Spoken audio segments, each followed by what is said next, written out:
Hey guys, thank you very much for doing this. Hi everyone. Hey Riccardo, guten Abend, Jan, and bonjour, Fred. Bonjour Dan. Everybody's good? Yep. Yeah. Okay, so right now for me, it's 3:00 in the afternoon for me, and probably a lot of the people watching. Like there's nobody in Europe, you know what I'm saying? But anyways, let's go on with this. So guys, thank you very much for doing this. Well, thank you very much for forcing me to do this. I really appreciate it. Thanks for having us. Yeah, it's a joke. Fred, relax. I'm super relaxed. Maybe too relaxed. I'll try to focus. So you guys, first of all, when did your three heads, and I'm going to ask Jan, when did you guys decide this? Okay, let's do this. Yeah, the funny thing is everything started with no enemies here. Yeah. It's your fault. It's your fault, man. And it's your fault. When you had Riccardo and Fred talking about wargaming history and culture in France and Italy, and afterwards Riccardo published I believe 1-hour video on the history of Italian magazine games. And that was the point when I thought, man, we should do something together. And I contacted Riccardo, and then together we thought, well, it would be nice to have Fred with us. And that's when it all began. And the subject. Now, I know you guys are really, I know, Jan, you're still studying history right now? No. Yes. Well, I mean, you never stopped studying history. I thought you were still studying. I'm sorry. So you guys are really ingrained in the historical, I guess, Jan, again, you. What did you focus on in history, if I can be so broad? Yeah, many things. My two major points were Greek classical ancient time, so Peloponnesian War and around that, and 30 Years War in Germany especially, and after that I kind of broadened my scope in masters and studied kind of public history. So how is history shown and received in public, in popular media and so on, and on theories, how we can analyze these things and work with them, and then historical game studies, but not so much until now in the analog or board game sector, but more in the digital game sector. Now, Fred, what about you? Like, I know you work as a statistician, if I'm not mistaken. Yes, but it's very different from my academic background. But yeah, today I work as I'm the director of a statistical department for a big toy company that I will not mention, that operates from Denmark, and I think you can figure out which company it is, but I won't. Yes. I have no idea. I know I've stepped on a few when I was with them. So anyways, so that's what I do, and what I studied. So my academic background was political science. So I went into a school in France that is a specific kind of school that trains you in public law, political science, history, economy, and you're basically trained to become a civil servant. And I decided not to become a civil servant. So that's and I ended up in a private company. And Riccardo, Fred, I know you're into Napoleonics big time, right? Not. I do play it a lot because it's an era that I'm interested in. And for this, and I was about to say something that I wasn't supposed to say. So yes, I am into it, but it's maybe not my most. It's not the era for which I have the most games. But I do like it quite a lot. But I'm not a Napoleonic expert. Definitely not. And Riccardo. Let's talk, Riccardo. What's your? You know, it's funny. Do you have a main focus, or are you more general?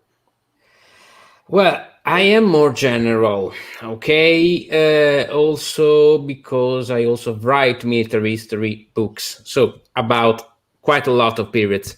But I started from Napoleonics Here it is. That's a bit funny. Of course, after that, I broadened my subjects of interest. I have a small personal fixation with the American War of Independence, as Eric Buchanan knows quite well. But after that, I tried to broaden much my approach. Of course, being born in Rome, being an Italian, ancient history, it's almost mandatory. Obviously, but most of all, I tried to follow a method which is not just to follow the chronicles of history, but to understand history also from an anthropological and social and economic approach, with a much broader approach. Also, military history. So, not to consider military history as a specialization, as a specialized form of history, but military history as a form through which cultures and societies express themselves during the phenomenon of war, because war is a political, social, and economic phenomenon. And the military history allows us, it's almost like a lens that allows us to see a society. If I study the Macedonian phalanx, I studied the Macedonian society, the Macedonian culture. Same can be said for the Romans, for the Napoleonic French, and for every culture, because war is a fundamental part of culture. This comes from my academic background, because also if I'm a low grade graduate, I'm a public servant. Okay, but I studied in Italy. There is a classical lyceum. It's a classical high studies. So I was translating Latin and Greek when I was 13 and 14, which is quite common here. And so I have been subjected to all those ancient sources. And this gave me a very broad background, for which I'm very, very happy, and which I tried to save and maintain during my life and during my analytical approach to everything that is my greatest passion, which is history. Now, I know you, Riccardo, you had a little bit of an influence from your father. Yeah. Okay. Yeah. Now, Jan, absolutely. Jan, did you have the same nothing? Not at all. What about you, Fred? Was your father a baker? No, he wasn't. But I never played war games with my father, and I think that actually board games wasn't a big thing in my family. And I come from a very, I would say, classic southwest of France family, where there is one game, and the only game is tarot. That's the only thing that we play, and we only play tarot. Nice. Everyone plays tarot. It's a very famous trick-taking game in the southwest of France. And I've been thinking about tarot a lot lately, and I realized that there is actually a lot of really cool mechanic because it's a trick-taking game, but there is also a traitor mechanic in it when you're playing a 5-player, and you have a bidding system. It was actually super modern, I realize now, but never wargaming. I went into wargaming when I was, I think, 11 or 12, and I got into Warhammer Fantasy. And then I stopped. I played a lot of video games, most of them war games, but real-time wargaming. And I came to wargaming as an adult when I discovered the Twilight Struggle. So that was the thing that actually made me shifted, and I realized, oh my god, that's a thing, and I went all in. Now, Riccardo, is he talking about Scopa 37? Is that what he's talking about? Scopone scientifico or something. Briscola. Briscola. Sorry, that's what he's talking about, right? No, tarot is quite another game. Okay, we have something like that in Bologna, which is the Tarocco Bolognese, which is something like that. He said Southwest France is not so far from Italy. Yeah. Okay, so you know what? Let me get into this title that I have up here, and I was looking at it a little bit, and I had to do a double take. And usually you don't see war when EuroGames. Now you put EuroWarGames, and it made me like, what's going on? So, you guys basically, you don't. Do you have a certain agenda that you're focusing on for this project, Jan? That's a huge question.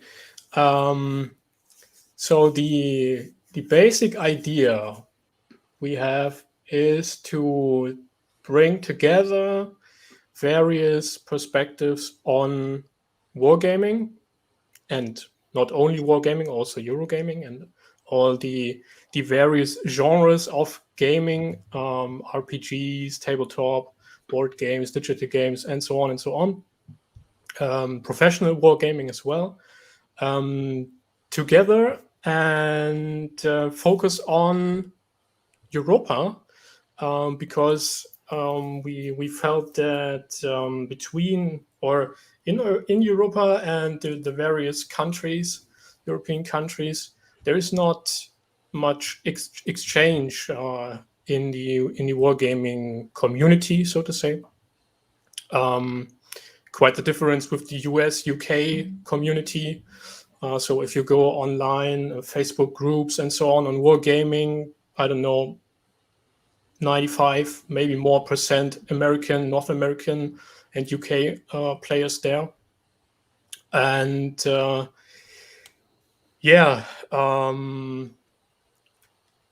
bring all these perspectives together, learn from each other. So what's happening next door, so to say, and also analyze how historically we influenced each other's gaming communities and design ideas and so on and so on. Now, Jan, that's the basic. If I understood your answer, you're saying that there's not that much exchange between Poland, France, Germany, Italy, as there is between Nebraska, Wisconsin, New York. And it's funny because you guys it's actually geographically closer. Yeah. You know, I don't get it. But it is what it is, you know? Yeah, but there might be culturally, several reasons for that. So, I mean, first, there's language barriers. Yes. Yeah. And second might be the specific, I mean, military history of Europe, of the First and Second World War, and how societies think about war and perceive war till today. Yeah, no, that's interesting, and that's good. That's good, because I have a question after, and I never thought about this question before getting ready for this interview. And I mean, to make all things easy in Europe, you should all speak the universal language of French, so everybody would just understand, right? The language of culture. Yes. I'd rather say Latin. However, and segueing into that, Fred. Now, on the website that you have there, you guys want to make a distinctive, not connection, but the way the Americans do their war games. I guess the sociological way they do their war games. I don't know how deep you guys are going to go into this compared to the European one, like Jan had said, because of all the history. Is there that much of a difference between, and I'm going to say, for lack of a better word, the American system and the European system? Fred. Okay, then I'm going to say something, and I think that Riccardo is going to disagree. But for me, there is different elements that will impact a gaming scene or a gaming industry. And I think you have one layer, which is the gaming culture. So what games are available, what people are playing, what do they have access to, and what do they get inspired by when they make games. And for me, that part is pretty significant in an industry and the production. And in my perspective, this is globalized. So the fact that we're influenced in Europe by EuroGames or German games is actually not specific to Europe. In the US, they also play those games. They also play Agricola. They also play Terra Mystica. They've been exposed to all those games. So for me, this gaming culture is globalized. And that's a main element of what is going to have an impact on the gaming culture and a design tradition. But there is one fundamental distinction between the US, specifically the US, and Europe.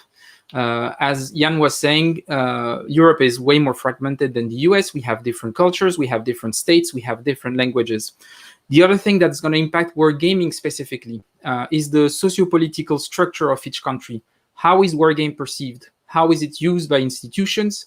And how is it used in other aspects than purely civil ones? I think if we're looking just as players, this is for me completely globalized, as I say, so I don't see a major difference. If you want to play a Vaevictis game from France in the US, it's possible. The rules are translated in English. It's easy to order, and I recommend people to order Vaevictis games.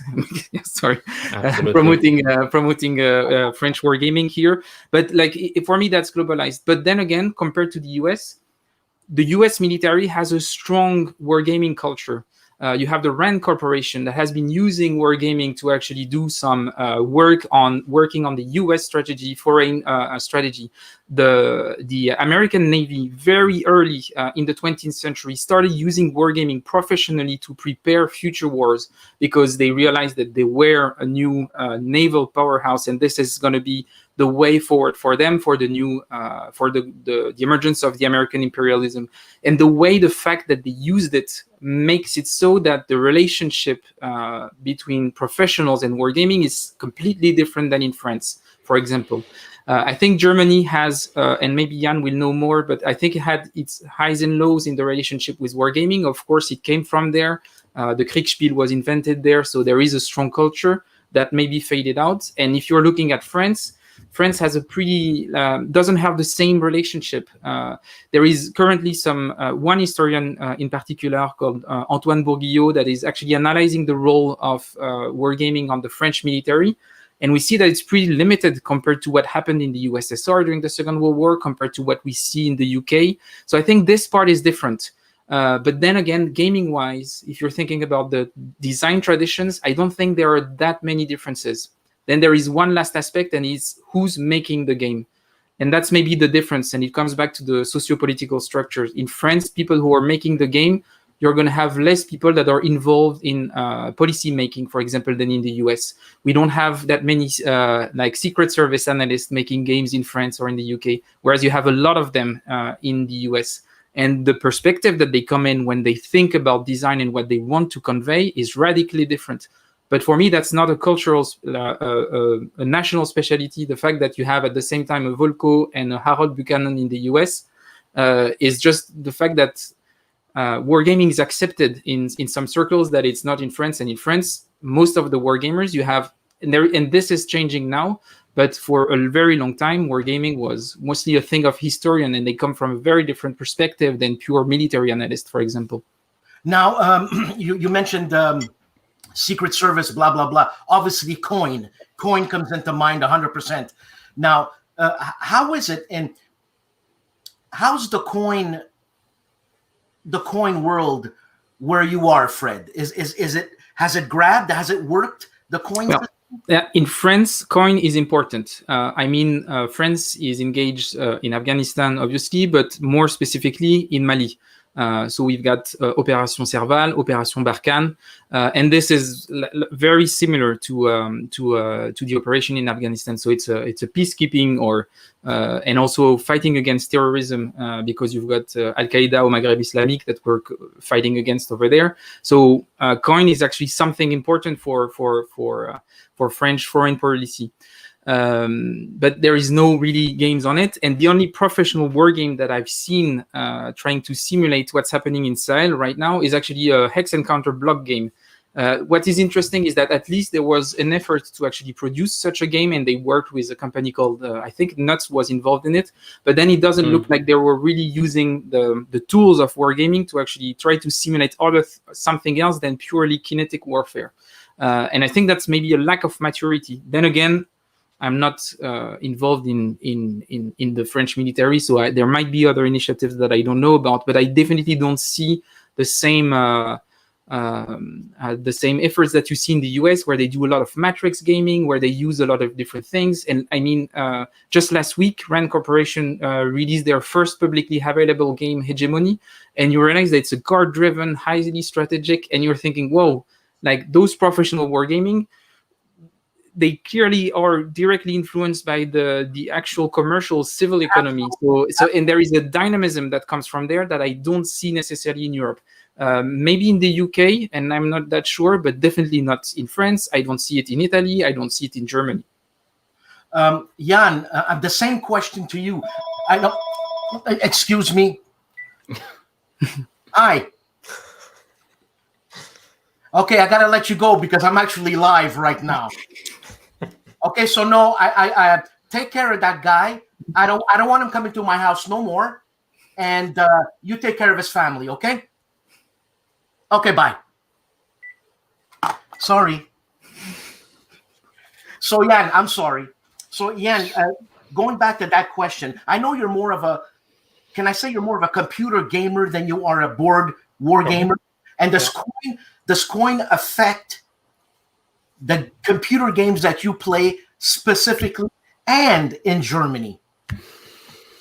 Huh. So the German digital game industry isn't the biggest. It's growing over the last years, and it's coming up with quite interesting designs, but not so much focused on military. Okay. Yeah. So Rika, Yeah. let's answer this question by Nathaniel Robinson here. Okay, can you see that on the screen? Yeah. It's the perspective that you see in American produced games to show the distortion for how you understand your own individual histories.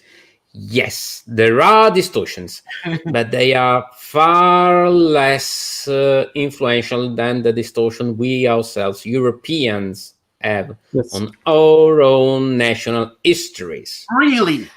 You have to understand that Europe has been at war with itself, I think, for at least 2 millennia, maybe 3. As I said in other conversations, when America has to deal with its past, it's coming back 1 or 2 centuries. American Civil War, American Revolution, and that's fine. But we are still dealing. We are still trying to reconcile ourselves with the Battle of Lepanto. The importance of history, the presence of history, of historical traditions is very, very much ingrained in all those single European cultures. As Jan and Fred said, Europe is much more fragmented, but the political fragmentation is a consequence of the cultural fragmentation. Very complex. Because, it is very complex. There actually is an European culture, that's fine, but this European culture is more. America is a melting pot. Europe is a container. Okay, a melting pot that tends to melt together all the single cultures in a common identity, more or less. There are troubles, okay, we know, but there is a common American identity. Okay, that country was based on that identity. In Europe, there is a nice container, but there is Italian culture, French culture, German culture, British, Dutch, Spanish culture, and inside Spain, Italy, Germany, much of those countries have been unified for 1-2 centuries at the most. In Italy, we have at least 20 different cultures. In France, 10 different cultures. In Germany, I don't want to count how many different cultures are there in Germany. And this shows in wargaming. Because I think, war games are actually the first German-style game. They are the first Euro game of history because they were born in Germany with Kriegspiel. Yeah. But they were not born in Germany. They were born in Prussia, which is quite a little different than Germany. And no. If you know how they say in Germany, for example, Bayern ist kein Deutschland. Bavaria is not Deutschland. It's not Germany. It is an old saying. So, and it is not a case. It is not by chance that modern wargaming was born in the United States, because the United States came from the Anglo-Saxon culture. Okay, they had a very pragmatic, analytical approach to history, to reality, a statistical approach. Okay, they want to get things done. They want to find models, dynamics, actual dynamics. Okay, they go up to the point. But commercial wargaming was married to another typical feature of American culture, which is commercial spirit. We have a nice product. Let's sell it. Let's sell it to the much more open public, to as many people as we can. And this was a radical change, because wargaming was actually up until then, up until the American modern commercial wargames, just a thing for specialists. Yeah. Okay. There were some tries, someone who really tried to play war games as a civilian. Yes, Helmut von Moltke. After that, he became a Prussian marshal, a Prussian field marshal. So if you were a civilian and you were playing war games in Europe, you tended to be or a pacifist as Wells, as H.G. Wells.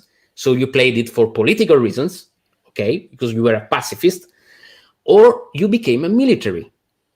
But in America, in the 50s, Charles S. Roberts had this great intuition: let's get it to the general public. And other people like Jim Dunnigan and others said, okay, let's get it to the general public, but let's also get it as close as possible to history. Okay, when all these came back to Europe in the 1970s, more or less, there were troubles. There was something of a cultural shock, because some people said, wow, that's a fantastic way to deal with history, to deal with our memory. I can experiment with my history. I can reconcile with my history.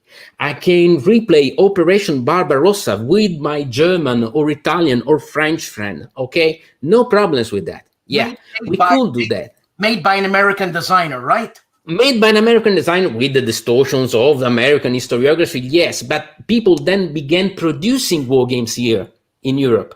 Okay, other people had much more trouble in doing that, and so it became a condemnation of war games. Who are these other general culture, but also historians in the academic world? They said, okay, these are all just, and also in the general public, they said, who are those people who play at war? And from this sentence, who are those people who play at war, who transform war as a game, especially in German culture, which had his own problems in reconciling with history, and also in Italian culture, and a bit in others, in French, but mostly in the Axis, okay, nations, and that's fine. That's history. And the reaction was, okay, let's do games that are not war games. Settlers of Catan, you understand, you know Settlers of Catan. Yeah, it started as a war game. It was a war game about the Viking invasions. But then the publisher said, no, I do not want to make a game about war. So they took out the commercial economic module of that game, and they transformed it into Settlers of Catan, a fantasy, a fictionary setting. But it started as a war game. It is not by chance that it has hexagons. Because it was a war game, but it could not be a war game. And that's where EuroGames in the 1980s, more or less, as we know them, were born as a reaction. That's but very wargaming culture was still there in Europe, and that is one of the things we want to understand. How wargaming culture survived the great crisis of the 1980s and 1990s in Europe, because in America it was bad. In Europe it was terrible. Nobody played a war game, almost nobody. Just a few heroes, a few pioneers played war games. I think that in Italy there were 10 or 20 people all together, maybe 100 in all Italy, that in the 1990s still played war games. Maybe. Fred. And that is what just that is something one we small want to address. If we accept that, and that's a debate, that the UK is in Europe, I think that maybe they stood the impact of wargaming a bit more, because they have a very strong figure in wargaming culture, and I think that even through the 80s they still had this. It was still there, and it comes back to the fact that they have a different relationship with it. It has been used in their military. There was an industry that was more established. It was part of the general mainstream culture, which we don't necessarily have, at least in Italy and in France. It's never been part of the mainstream. And the other thing is that on one hand, it was not part of the mainstream, not really used by the military. And if you look at the academics, I think the only academics in France that I know that got interested in wargaming was Guy Debord, the philosopher, and his perspective of wargaming was completely backward. So he only had contempt for modern wargaming, and he was obsessed by old school Kriegspiel, thinking that it was going back to some form of Prussian excellence, which was a bit insane. Fred, So the Americans have had their golden age of war games back in the 70s and the 80s, which is there's a resurgence happening right now. So Europe hasn't had theirs yet. No, it has a bit. Okay, there is a resurgence here. Something that I wanted to tell Fred, that a peculiar feature was that much of the academic world didn't like war games, but there were some characters, some single historians. For example, here in Italy, we had Giuseppe Galasso, which is a very important historian, who wrote an important article in one of the popular magazines in 1978 about war games, about the Battle of Waterloo, played with many war games. So some of them, some historians actually used war games, appreciated, but they were just one here, one there, and they were. I do not say they were ashamed of saying that, but okay, they said it. In the end, it never became a legitimate historical method to approach. It never became a method. Exactly, and which it could be, and that's the thing. Like we don't have a field Sabin in Italy. No. We don't have a field Sabin in France, and we don't have people who think that it could be part of the academic. There are people now, and now I'm coming back to Dan's question. Now there are people that have always been wargamer historians, okay. And they have always wrote books about that, or books, historical books in which you could see that there was a wargaming, an experimental approach to history, okay? But not many people read that books.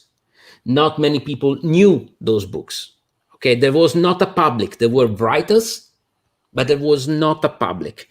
Now the public is growing again. We are saying if we start from 100 people, 200 people is a growth, 1,000 people is a renaissance. Okay, so the numbers are still very small. You always have to understand that they are relative values. Okay, we are not dealing with we never dealt with the numbers in America, which is strange because the population of Europe is not much less than the population of Europe. So in percentage, I think that we have the same percentage of wargamers here in Europe than there are in the United States or in other countries all over the world. I do not know, but I think that they are quite similar values. The problem is we are fragmented.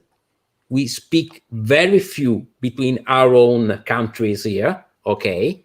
And so we are 2,000 people here, 1,500 there, 3,000 all around, but there is not a single environment. Okay, this is something I do not say that we are trying to create because we cannot create that together, but for which we try to help lay the groundwork. For us, that is very important, to create a common sense of war games in Europe. So basically, this is what you guys are trying to do, group, right? Okay, so Jan, I'm going to change the subject here.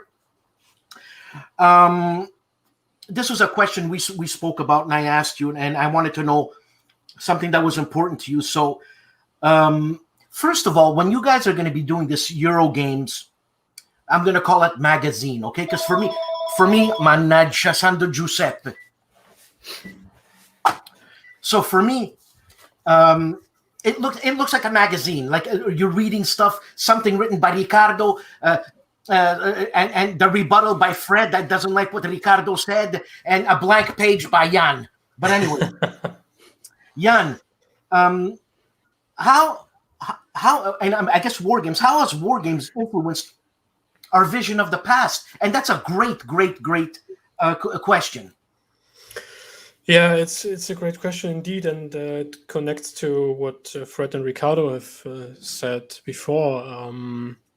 I mean, this is a question you can ask regarding games in general. So EuroGames, war games, whatever game. All those present or represent a specific model of reality, a vision of reality, how things work, why things work the way they work, and what motivates people to make war or whatever. And because of the interactive aspect of games, games are a very interesting form of media when it comes to memory culture or commemorative culture, as we historians say, and to the way individuals and then communities, nations or whatever, memorize history, or kind of how their visions, how their ideas about the past are shaped. That's different. It's different if you're watching a movie on history. Sure, it's showing you like one or two or maybe three perspectives on the history.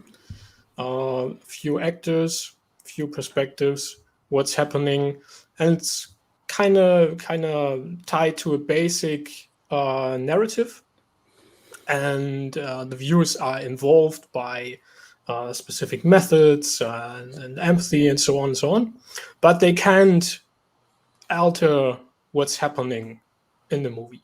But you can do that in a game, in a Euro game, in a war game, in a digital game. In most games, you even kind of you're able to do what you want. I mean, you can break the rules if you like to, or you can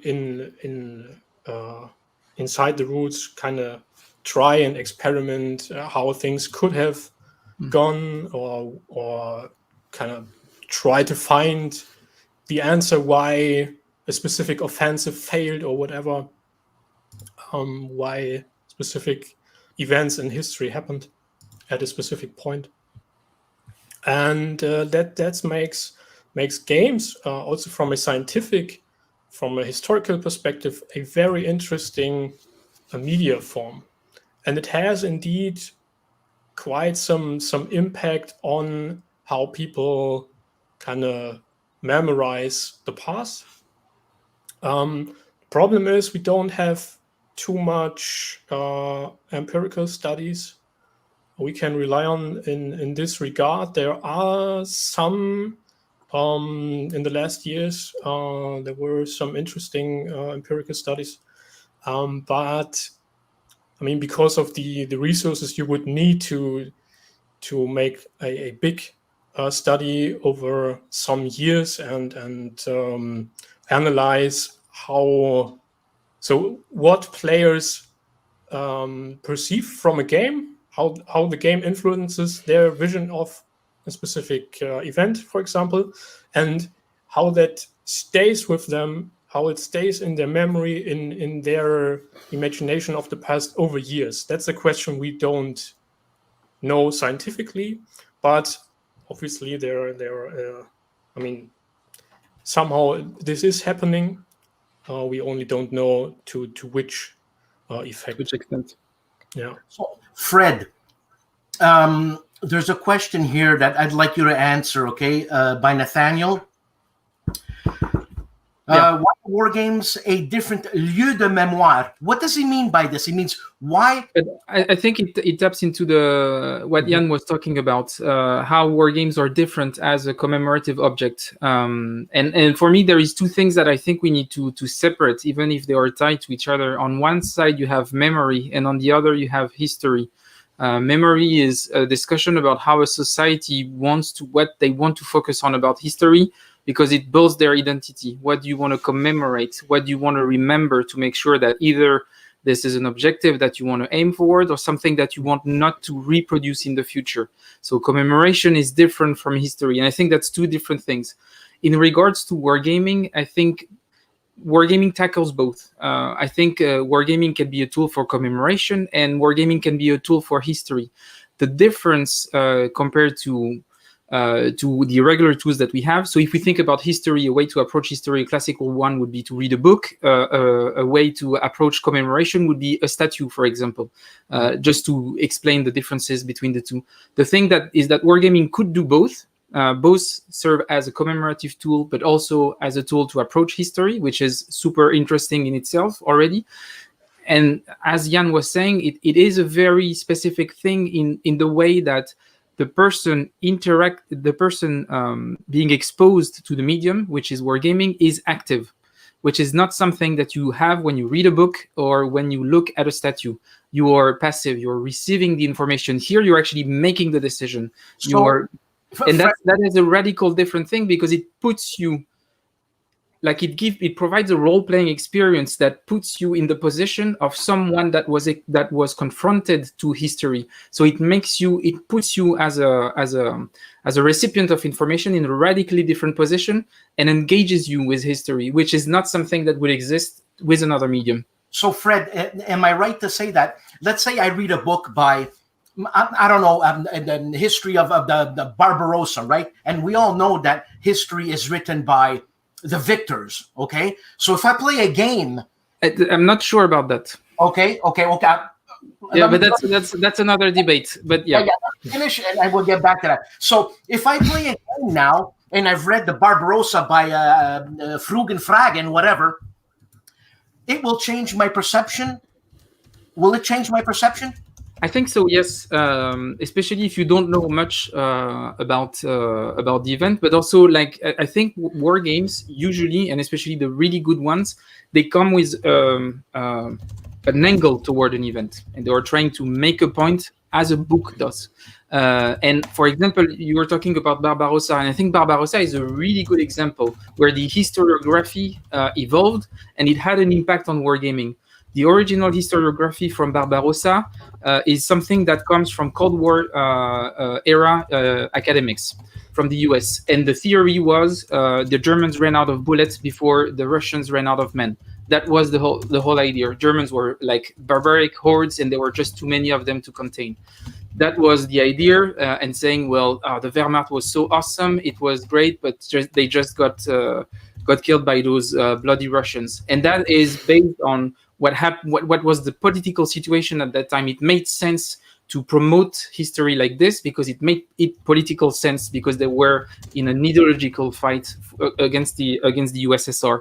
But then historiography evolved. It was not written by old historians coming from Germany that were very right-wing and that were influencing the academics in the US. Some studies have been made, and in the 80s, and even earlier than that, even in the 70s, like people starting looking into the archives. And when the archives opened actually in the 90s from the USSR, they saw that the Red Army was actually pretty goddamn efficient, especially at a certain point when they actually had their industry up and running. And the defense of Moscow was the first example of showing high level of tactical skills, and showed that what they would do in the future.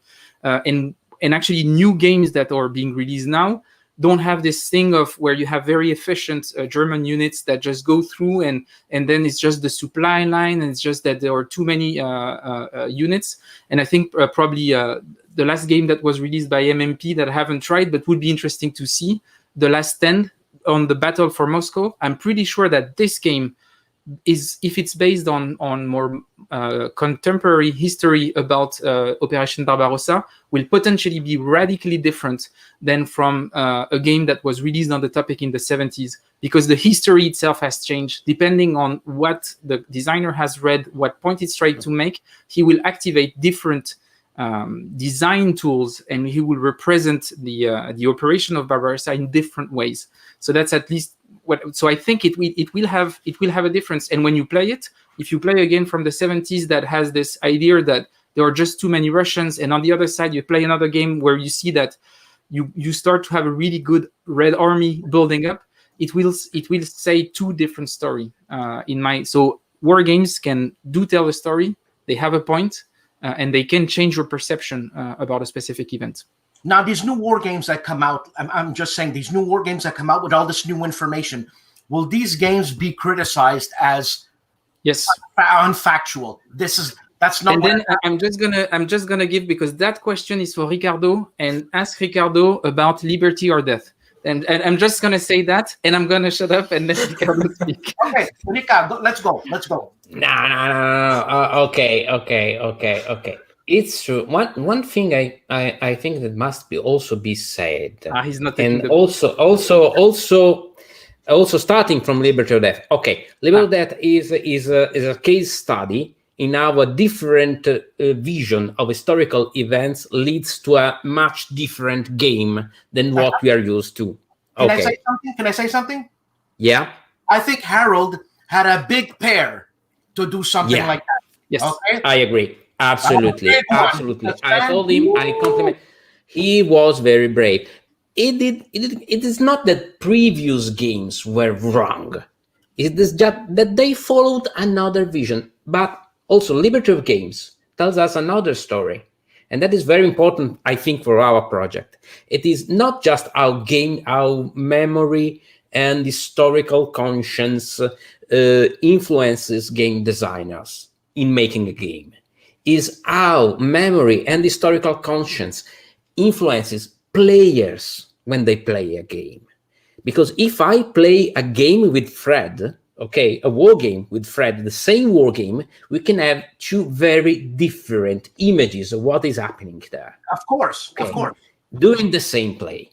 And those two different images are based on our own historical consciousness, our knowledge, our vision of the events, our positions, our opinions. I think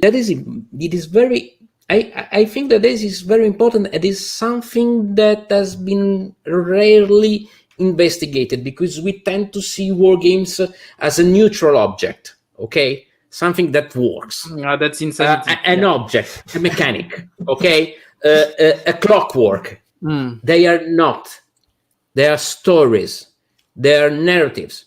If I read a book, but not just a history book, a novel, okay, if I see a movie and then you see the same movie, we are watching two different movies. And the same thing goes for war games, because the same thing goes for history as well.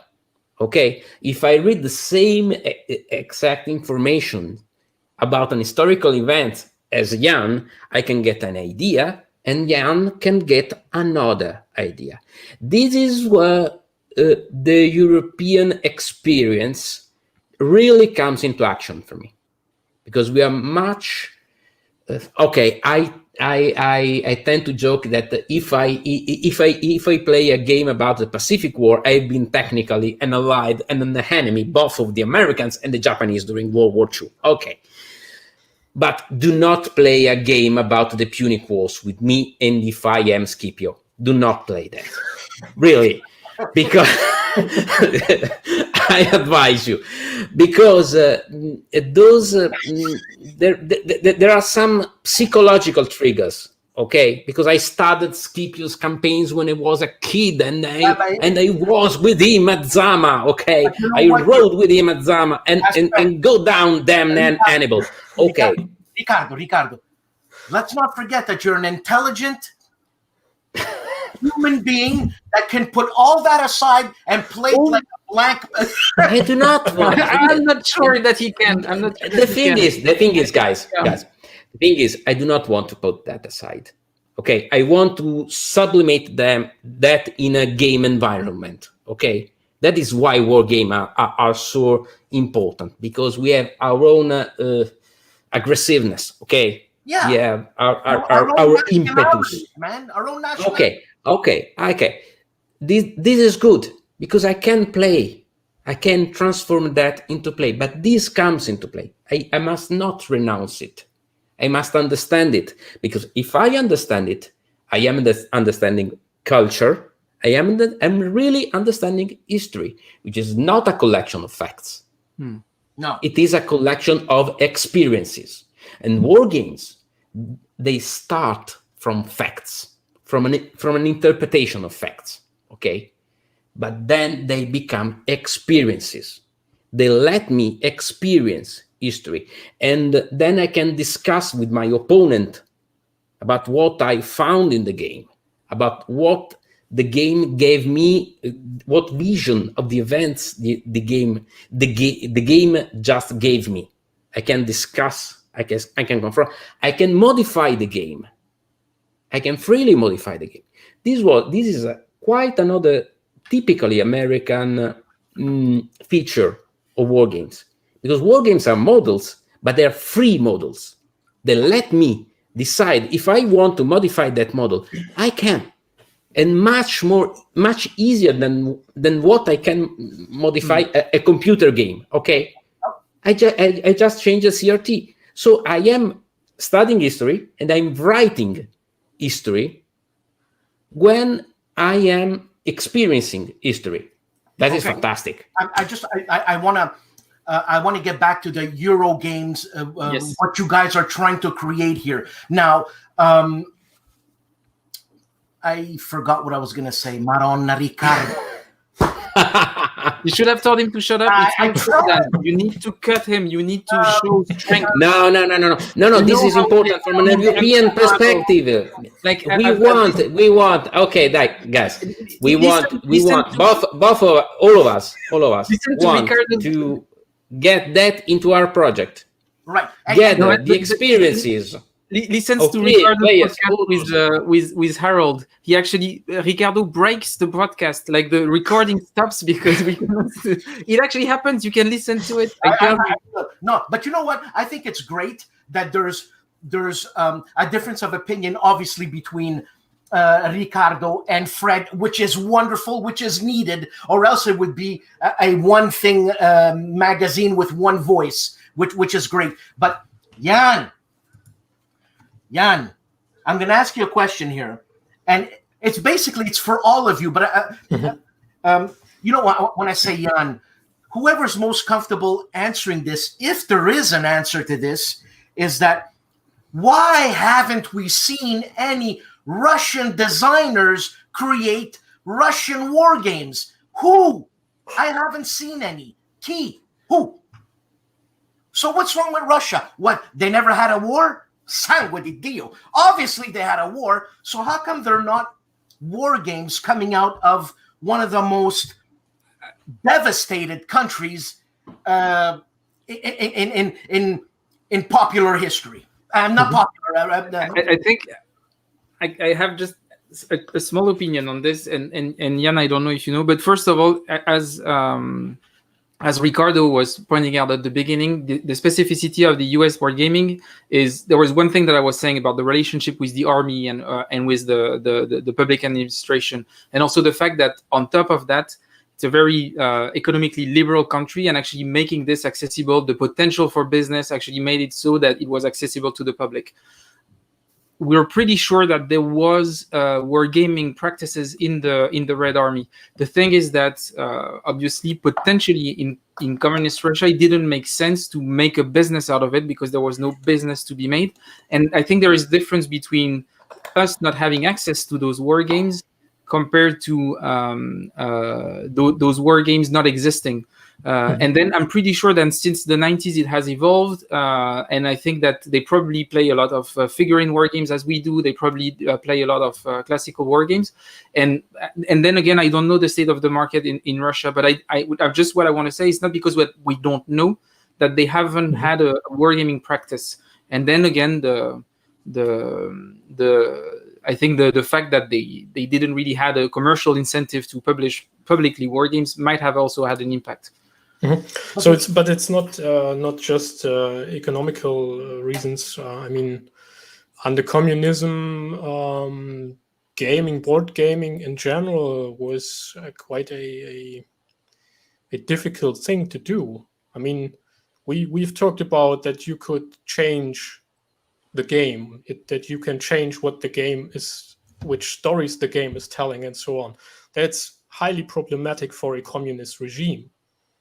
So we know about many underground board games, self-made, like P&P print, and so on. And the regime tried to get rid of those because they were making political stances critical to the system. And this would have been the same for war games. I mean, the system is telling the history from a communist interpretation. How is the world building? Why is communism the best, the better ideology? Why did the Red Army smash the Nazis, and so on?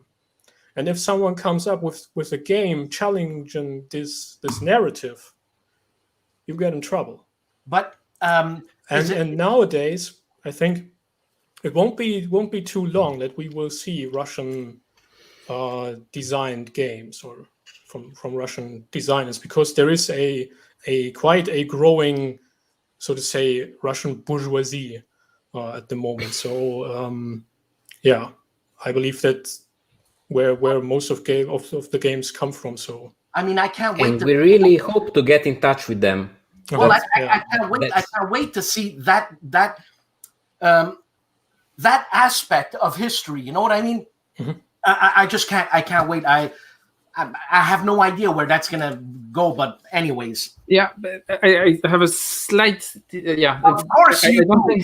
think just because I think that I'm not sure that there is a direct correlation between a regime between being communist and the fact that wargaming doesn't exist. I think that there are economical aspects that are also fundamental. Like if there is no market, you won't have an industry for it. And if you look at China is and arguably communist, that's a whole other debate, and we can have another time.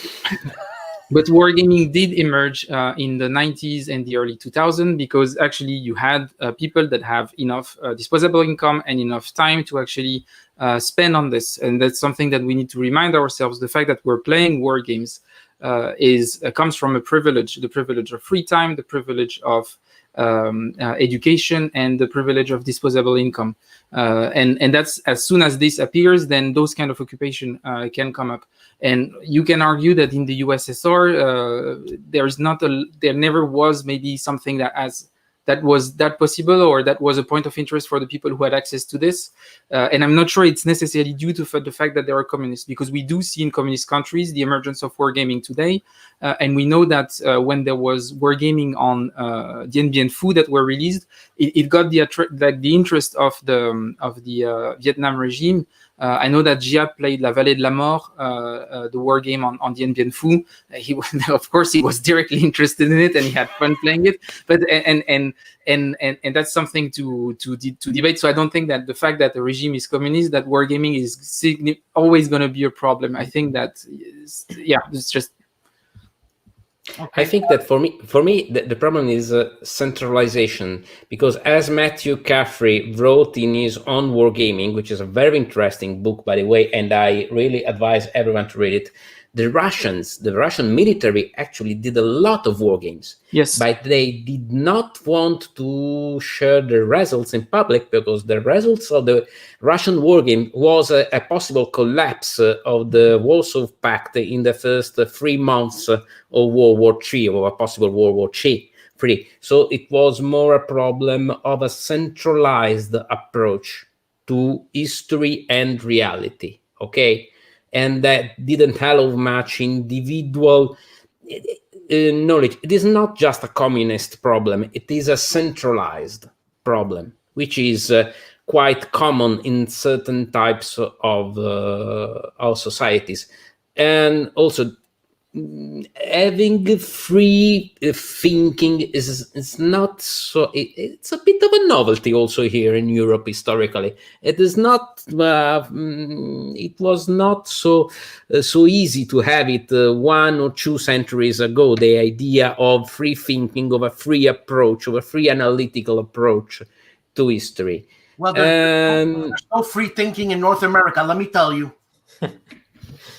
Okay, that's good, but there is individual thing. There is individualism, which is quite different from free thinking. I understand. We are not dealing with the different cultures. We are not going on that debate. Okay, but this aspect of individualism, of the individual approach to history, is very present in war games. Because I can design a war game, I can modify a war game. I can tell whatever I want after I play a war game. And this is very important. And once again, and this is important for our project, what we want to bring out in evidence is how in Europe the different and fragmented cultures can use wargaming as a way to create a confrontation between them. Okay, a dialogue between them, because I played war games with French and German and Spanish friends, and I've seen, and war games allowed me to see their own vision of those events, which were very close to our own relative histories. This is an important feature of our project. Now, in this magazine, will there be more? Will it be less of an opinionated articles by one of you three, or will it be factually based? Jan. Or I think that it will be quite a mix. So we are addressing this project to professionals, to scholars, to players, to designers. So we are aiming to get all their different perspectives and views on gaming and gaming history and so on. So I hope you will have quite different approaches in the end. And will there be critiques on those articles? Possibly. Yeah. But yeah, and I think that's actually a good point that Jan is making. The fact that the intent that Jan came up with is to address the topic from a lot of different perspectives. So talk to historians, talk to players, talk to reviewers, talk to analysts, like people who come from different backgrounds. And I don't think that the objective is necessarily to have like direct opposition on one specific position. But maybe that in the topics that each article are going to address are probably going to either echo each other or maybe answer to each other. And if there is opposition, I think that would be interesting. But I don't think that we have this intent of putting direct confrontation between positions. No. Even though I would be more than happy to have a long article against Riccardo on we want this project not to be a direct confrontation of different opinions. So I'm asking one. Okay, we want to start a debate. We do not want also to forward our own individual and personal position.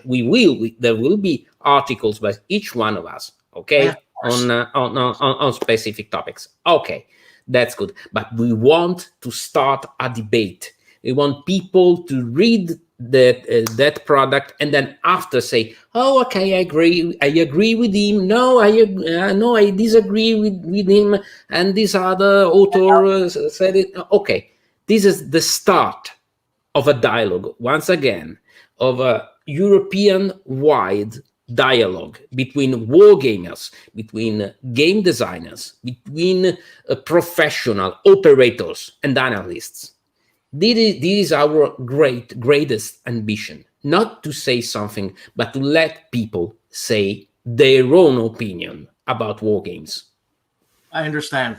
Guys, I'm sorry, Riccardo. I'm Jan and Fred. I'm gonna wrap up the show, and I didn't approach the question, Riccardo, that we discussed. But what's very interesting is that we can do this again, and we can do when this you want, again, and we can do this again on specific subjects, so we can approach sure. that subject. Because it's funny. Even this show, I tried to get a piece of what's going on, and what about, but it's very large. It's huge, and it's not the what's better, the USA system approach to war games or the European system approach to war games. It's different, and it affects the way we think of history, for sure, 100%. And a guy like, and I always come back to Harold Buchanan when he put in insurgents in that Liberty game. I mean, they must have told him, "Are you crazy? Are you crazy?" And that's why I said he had a big pair, because he put it in, because they were insurgents. They were insurgents, man. They were from the British colony, and they broke off. What's that? That's not an insurgency. Anyways, let's not get into that. But guys, stick around. Thank you very much. You've loaded my head with so many questions. I could go on, blah blah blah blah, and we can discuss this till tomorrow morning, which is far from me now. It's closer to you, but anyways, guys, thanks. Jan, you gotta keep quiet, huh, Jan? You gotta let Riccardo talk sometimes. So, guys, stick around. Thank you, and thank you for the people who have. Who are in the peanut gallery. I wish I had more questions. It's my fault, because I let these guys talk because I was interested in knowing what's going on. But we'll have more. And maybe then I think there is a really good question by Hetwill. And by the way, Hetwill, shout out to him. He's organizing Kriegspiel on Discord. Awesome. So kudos to him, like making a lot of effort in making that tradition live. So that's pretty cool. And just maybe Hetwill, regarding your question about US versus Euro war games, it's not as distinct as this. And if you go back to the beginning of the video, I think we're addressing those points. So I would definitely recommend that. Let me remember one thing: the web address for our call for articles. Jan, if you want, that's fundamental. Yeah, sure. So it's EuroWarGames.wordpress.com, and there you will find the call for articles and the deadline. So as we said, we invite everybody to contribute abstracts for articles if you're interested. So the deadline for abstract submission is end of October. So you have 1 month to go. So, guys, it's a call out for articles for EuroWarGames. Again, can you give us that website address, Jan? Sure. Here you go. Huh? No, yeah, you can add it in the description, but it's EuroWarGames.wordpress.com. Okay, thank you. I posted in the YouTube chat. Oh, okay. You put it, copy. Now, how do I do this? If I want to flash it, how do I do this? Maybe you can share your screen if you want, and you can share your web browser. What I'm going to do is I'm going to put it in because you're asking me a bit too much now, Fred. Now, Fred, you make me look like an idiot now because I'm not. You want me to share my screen? I can share my screen if you want. Okay, Fred. If that helps. Okay. I've also posted the URL in the YouTube chat if you want to highlight. Okay, but yeah. If it's in there, I think it's fine then. Cool. One moment. Aspect. Look, we got this. We got the war game artist Matt White. Look at that! Look at that! Ah. Yeah, Matt. The publication, and we need some, so definitely. So that's. And I'll talk to Matt. I'll rough him up a bit. He'll give you. He'll do some good stuff. Guys, thanks a lot. I'm always trying to be funny. I'm always trying to be A funny. little Italian ingenuity, okay? So Here it guys, is. Thank you very much, Dan. That was awesome. Thank you Hey, for hey, giving us a space. don't leave. I'm gonna do my my outro and ando cazzo sta. Okay, guys, stay around. Thank you, people, for watching this. Thanks. Bye.